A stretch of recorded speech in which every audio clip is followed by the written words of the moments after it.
안녕하세요. 신쌤입니다. 바야흐로 수행평가의 시즌입니다. 지금 코로나 때문에 좀 줄긴 했지만 이맘때쯤이면 모든 별 과제가 한창인데요. 제가 댓글에서 모든 별 수행평가에 관련한 좀 어려움을 보고 영상을 준비하게 됐습니다.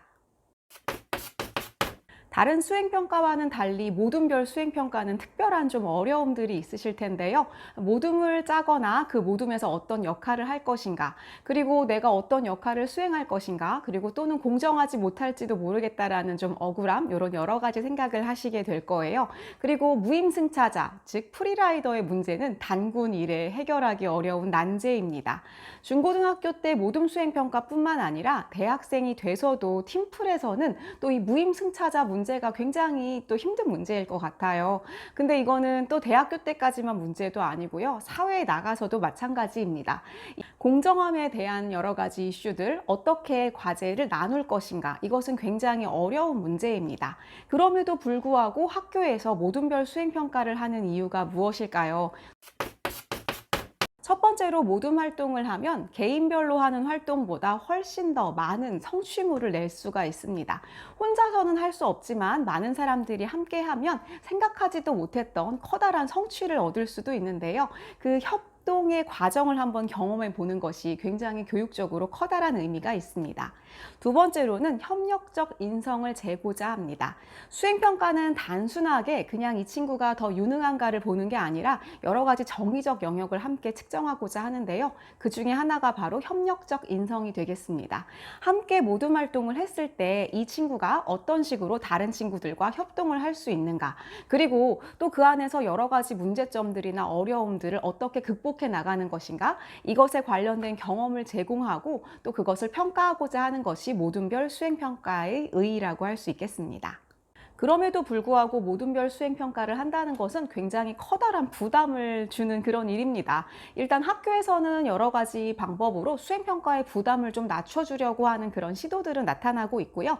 과거처럼 뭔가 하나를 딱 과제를 던져주고 언제까지 뭐를 해와라 이렇게 하시는 수행평가는 좀 많이 줄었을 거예요.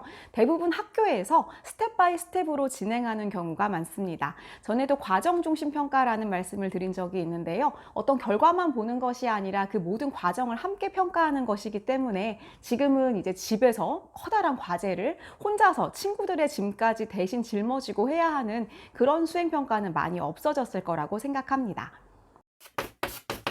그러면 친구들의 유형별로 한번 얘기를 해보도록 할게요. 먼저 첫 번째로 내가 굉장히 열심히 하는 친구고 많은 역할을 담당하는 모둠장의 역할을 많이 하시는 친구라고 가정해보고 이야기를 해보도록 하겠습니다. 결론부터 말씀드리면 모둠 수행평가나 팀 프로젝트에서 많은 역량을 펼칠 수 있는 그런 리더의 역할을 하는 친구들이 항상 승자입니다. 가장 많은 것을 얻어갈 수 있어요. 이거는 점수에 대한 이야기가 사실 아닙니다. 이 친구들 중에서 내가 너무 많은 역할을 담당해서 좀 억울하고 너무 힘들다. 이건 내 역량 밖의 일이야. 그리고 너무 스트레스를 많이 받는다. 이런 친구들이 계시다면요. 역할을 좀 줄이도록 노력을 해보세요. 내가 그렇게 큰 스트레스를 받으면서 너무 힘든 그런 마음을 감당하면서 해야 할 만큼 중요한 건 이 세상에 없습니다. 하지만 내가 가지고 있는 역량보다 살짝 넘치는 정도의 일을 감당하는 건 괜찮습니다. 분명히 커다란 도움이 됩니다. 일부에서는 좀 억울하다는 생각을 할 수 있을 수 있어요. 이렇게 내가 똑같이 열심히 했는데 내가 다른 친구와 똑같은 점수를 받는 게 아닐까.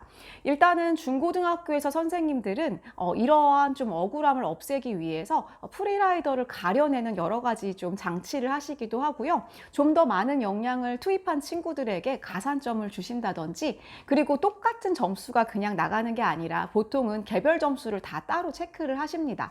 저 같은 경우는 예를 들면 활동은 다 같이 하더라도 점수는 다 개별로 부여합니다. 그래서 학교에서는 여러 가지 그러한 공정성에 대한 내용들을 좀 더 보충을 하기 위해서 선생님들이 다양한 노력을 기울이고는 계십니다. 그리고 일단 가장 중요한 건 생기부입니다. 사실은 중학생들은 고등학교 올라가서의 활동들을 조금 준비하는 단계라고 생각을 많이 합니다. 그래서 너무나 이 하나의 점수에 부담을 가지지 않고 내 역량을 끌어올리는 하나의 방법이라고 생각하시면 좋겠다라고 말씀을 드리는데요. 일단 고등학교에 가면 조금 달라집니다. 생기부가 굉장히 중요한데요. 학교에서 하는 모든 활동들은 생기부에 기록이 되고요. 이 생기부를 바탕으로 해서 대학에 갈 수가 있습니다. 그래서 지금 우리가 하는 모든 활동들은요, 어떻게 생기부에 기록되는가가 사실 더 중요합니다. 지금 중학생들이 대학에 갈 때 생기부에서 반영되는 내용들이 상당히 많이 줄었는데요. 특히 비교과에서 독서나 봉사, 동아리 이런 내용들이 많이 줄어든 상태입니다. 그래서 남아있는 것들이 굉장히 오히려 중요해지는 그런 변화가 일어나게 되는데요. 그 중에서도 가장 중요한 것은 교과입니다. 이 교과에서 세부 능력 및 특기 사항이 가장 중요하다고 볼 수 있어요. 이 내용은 교과 담당 선생님이 써주시게 됩니다. 좀 더 유의미한 좋은 내용들이 써지려면요, 구체적이어야 합니다. 이 학생들이 어떤 내용들을 어떻게 공부할 때 어떤 특별한 내용들을 보였는가를 써주시게 되는데요. 수행평가의 효용성이 여기에서 나타납니다. 교실에서 한 어떤 활동에 대해서 특별한 내용들을 볼 수 있는 것들을 관찰하고 기록을 해주실 때 이 학생이 모든별 활동에서 리더십을 발휘했다든지 특별한 협동적인, 협력적인 그런 모습들을 보여주었다면 인성에서도 굉장히 좋은 내용들을 기록할 수 있게 됩니다. 그래서 내가 수행평가를 할 때 리더의 역할을 하면서 좀 고생을 했는데 이게 과연 무슨 의미가 있을까? 이런 생각을 하시는 분이라면 이게 분명히 커다란 유리한 점이 될 수도 있다라는 거를 좀 알아두셨으면 좋겠어요. 요즘 대학이나 기업에서 가장 중요하게 생각하는 건 협력적 인성입니다.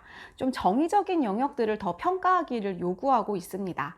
단지 문제를 잘 맞추는 그런 유능한 학생이 아니라 많은 사람과 협동을 하고 문제를 해결할 수 있는 그런 능력이 있는가를 보고 싶은 거죠. 특히 기업에서는 더 굉장히 이러한 면접을 할 때도 강화를 하는 것 같아요.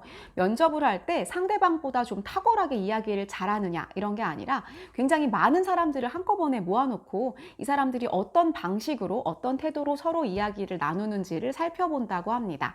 그때 다른 사람들을 잘 받쳐주고 다른 사람들에게 공감을 잘하면서도 자신의 생각을 이야기하면서 이런 논의를 이끌어 나갈 수 있는 협력적 인성을 지닌 사람을 굉장히 높이 평가하는 시대입니다. 그래서 수행평가를 통해서 이러한 모습을 보이고 생기부에 기록이 된다면 대입에서도 굉장히 유리할 수 있는 것이죠. 단지 평가뿐만 아니라 경험에서도 엄청나게 유리합니다.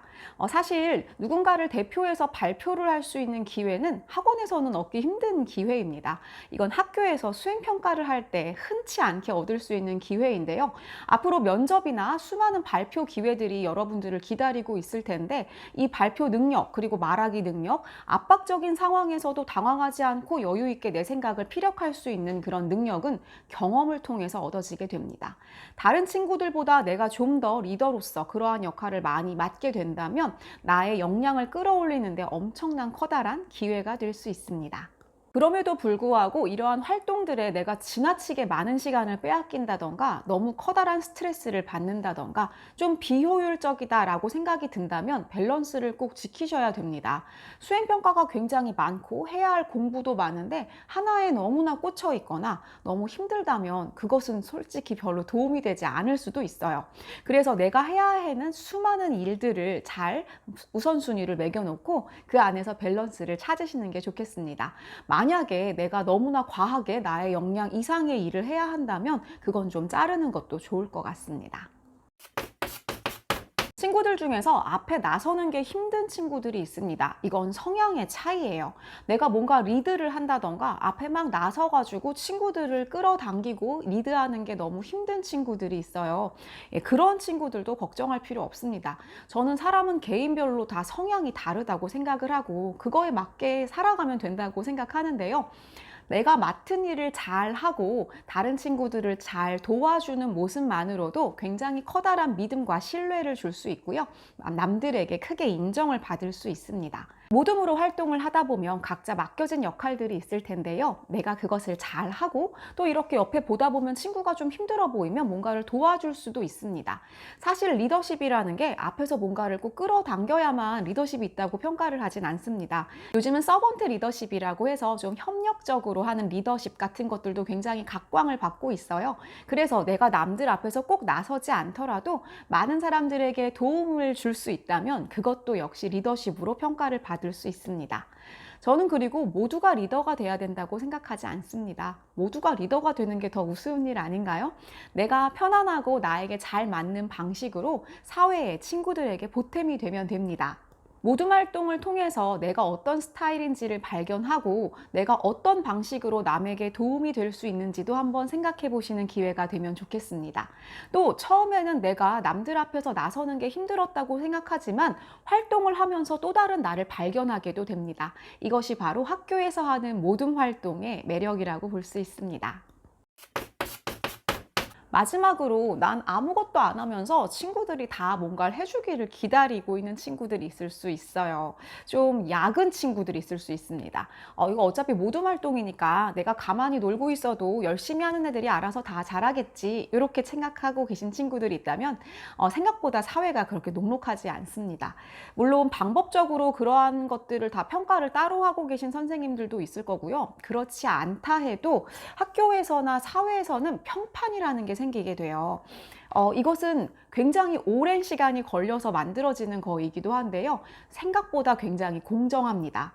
한두 번은 운이 좋아서 좀 힘을 덜 들이고 내가 뭔가를 얻을 수 있을진 몰라도요. 그게 이렇게 쌓이고 쌓이면 사람은 역시 한 만큼 받게 됩니다. 학교에서 하는 모든 활동 하나하나로 나 자신을 성장시키고 또한 성취감을 느끼실 수 있는 그런 좋은 기회를 삼으시기를 바랍니다. 다음에 또 뵐게요.